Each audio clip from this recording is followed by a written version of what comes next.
সালামু আলাইকুম প্রিয় কৃষিপ্রেমী ভাই বন্ধুরা, আমি রাইসুল ইসলাম তারেক, কৃষক ও মাটি ইউটিউব চ্যানেল থেকে আপনাদের স্বাগতম।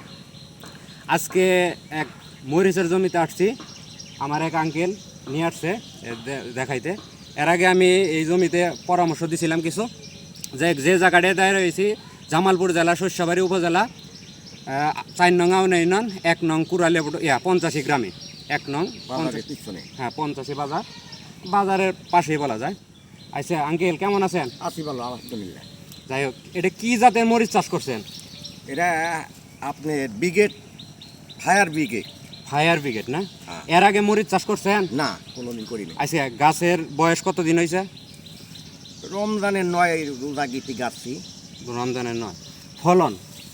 ফলন মাশাআল্লাহ, এই যে দেখেন প্রিয় বন্ধুরা, কি সুন্দর ফলন দেখেন।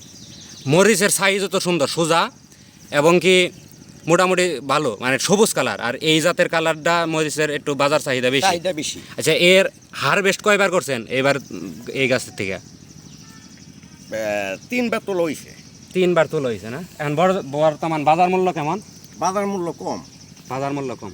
যাই হোক, অফ সিজনে বা বর্ষাকালীন, এখন তো বর্ষাকালই, অফ সিজনে মরিচ চাষ করা একটু চ্যালেঞ্জিং।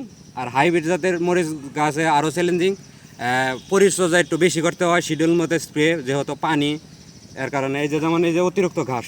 হ্যাঁ, এখানে যদি আপনি মালচিং ব্যাপারে করতেন, এই গাছটা হইতো না, বা হয়তো বা গাছের শক্তি থাকতো না। যেমন অনেক খাবার বা সার, মাটির খাবার এই গাছে খাইয়ে ফেলাইছে। কারণ প্রিয় বন্ধুরা, মরিচ গাছের প্রধান সমস্যা হলো পাতা কুকরানোর সমস্যা। এটা হলো বর্তমানে বড় সমস্যা। এই যে ওই মাকড়, হলুদ মাকড় এবং লাল মাকড় দুইটাই খুব শক্তিশালী। গাছের আগাতে এই কুমলা পাতারের রস চুষে খায়, তখন ওই পাতাটা নৌকার মতো বাইগা যায়। এখানে মাকড়নাশক স্প্রে করতে হয়। প্রথম অবস্থায় স্প্রে করতে হয় ভেকটিন 1.8 ইসি। এই 1.8 ইসি যদি কাজ না করে, যেমন গাছের বয়স বেশি, তাহলে পরবর্তীতে ওবেরন আর ডোমিনেটর সাথে সালভার স্প্রে করলে ভালো রেজাল্ট হয়। যেহেতু আমি আঙ্কেলের একটা স্প্রে করাইছিলাম, মোটামুটি পাতা কুকরি ধরা হয়েছিল। দেখেন প্রিয় বন্ধুরা, এটাও একটা পয়েন্ট। যেমন এখানে একবার ওবেরন করা হয়েছে, আর দ্বিতীয় স্প্রে করা হয়েছে ডোমিনেটর ন্যাশনাল ক্রপ কেয়ারের, আর সাথে সালফার। দেখেন গাছ মোটামুটি ঠিক হয়ে গেছে। আর আরেকটা বিশেষত্ব বলি, যেমন দেখেন এই যে আরেকটা গাছ, এই যে পাতা কুকরিছে, এই যে এই পাশে এইটা, এটা মূলত আঙ্কেল, এটা মূলত ভাইরাসের জন্য। হ্যাঁ, এই গাছটা কিন্তু ঠিক হবে না, এটা যত স্প্রে করেন ঠিক হবে না, সম্ভব নাই। এই গাছটা তুইলা ফেলাই দিতে হবে, কারণ এই গাছের ভাইরাস বা এই যে সুস্থ গাছে ছড়াইতে পারে। যাই হোক, মোটামুটি কি পরিমাণ বিক্রি করছেন এ পর্যন্ত? এখানে মন তিনি মরিচ বিক্রি করছি। মন তিনে কত টাকার মোটামুটি হয়তো? 40-4200 টাকা। 40-42 টাকা। কত শতাংশ জমিতে এখানে আবাদ করছেন?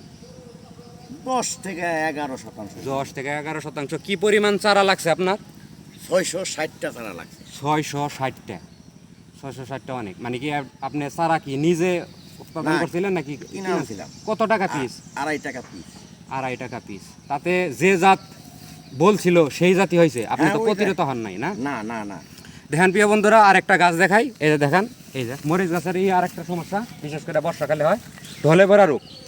যখন গাছটা নড়ে, গোড়াটা নড়ে, ওই সময় বৃষ্টি হইলে ওই গাছের গোড়ায় আপনার মরে যায়, পানি জমার পরে মরে। কিন্তু আবার এই ঢলে পড়ার মধ্যে 2টা কারণে হয়। একটা হইলো ব্যাকটেরিয়া, আর একটা হইলো ছত্রাকের জন্য। ব্যাকটেরিয়া নাশক আছে, যেমন ঢলে পড়ার জন্য ব্যাকটোবান, এগুলো ভালো কাজ করে। বা ছত্রাকের জন্য যেটা হয়, ছত্রাকের জন্য যেমন কার্বাইডাজিম গ্রুপের উইনজিম, এগুলো ভালো রেজাল্ট। দেখেন প্রিয় বন্ধুরা, আরেকটা গাছে ফলন দেখায়, মোটামুটি ঠিক আছে। যেহেতু মরিচে শিডিউল মতো স্প্রে করা লাগে, এ দেখেন খুবই সুন্দর।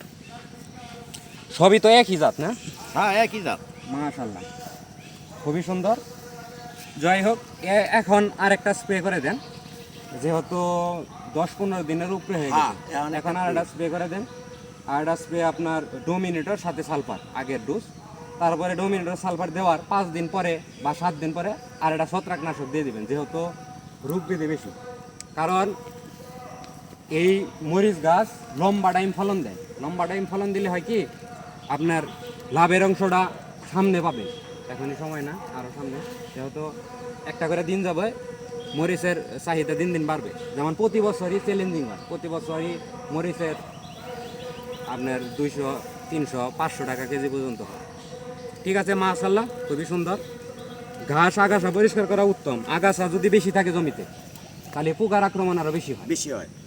আগাছা আগাছা পরিষ্কারের যেহেতু এখন বৃষ্টি হইতেছে, মাটির জো আসে নাই, আর কিছু সার দিয়ে দিতে পারেন, ডিআইপি অল্প কিছু। আর ফুল ফল ধরা থাকলে, ধরার মধ্যে থাকলে ভালো। কিছু মরিচ পয়রা গাছ আছে গা। মরিচ পরে যেতেছে, মরিচ কয়েকভাবে পরে, হ্যাঁ আপনার ভিটামিন দিতে পারেন, বোরন বোরন, তারপরে আপনার ভিটামিন যেমন মিরাকুলার আছে, ফ্লোরা আছে, এগুলো ভালো কাজ হয়। কালকে দেখলাম কিছু গাছে পিপা।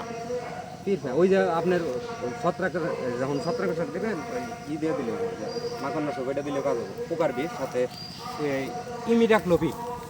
ইমিটাক্লোপিডের ইমিটাপ, এগুলা দিতে পারেন, ভালো রেজাল্ট হবে। ঠিক আছে আঙ্কেল, ভালো থাকেন, ভালো লাগলো। দেখেন প্রিয় বন্ধুরা, মোটামুটি প্রায় গাছই সুস্থ বলা যায়। শিডিউল মতো স্প্রে করলে ভালো রেজাল্ট পাওয়া যায় বা রোগ ব্যাধি কম আসে। যেহেতু আঙ্কেল নতুন, এইবারই প্রথম মরিচ চাষ করছে, নতুন অবস্থায় মরিচ চাষ আসলে চ্যালেঞ্জিং। নতুন অবস্থায় ওই হিসাবে আঙ্কেলের গাছ যথেষ্ট ভালো আছে। ঠিক আছে আঙ্কেল, ভালো থাকেন। আসসালামু আলাইকুম। ওয়ালাইকুম আসসালাম।